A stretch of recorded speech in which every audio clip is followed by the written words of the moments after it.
Here's a crash course on how to preserve a shark jaw. Here we have the shark jaw that's cut out of the head.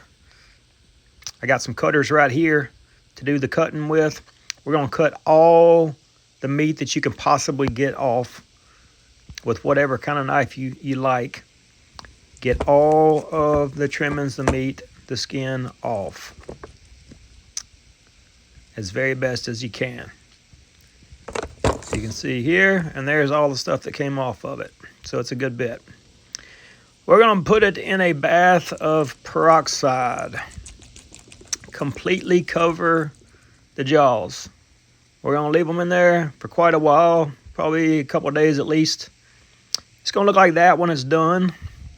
And you're going to pull off all the excess little crap that is still on it after it comes out of that. Now you're going to put it out to dry. It has to be perfect the way you want it. You may have to pin it or something like that, because if it dries wrong, then it will stay that way.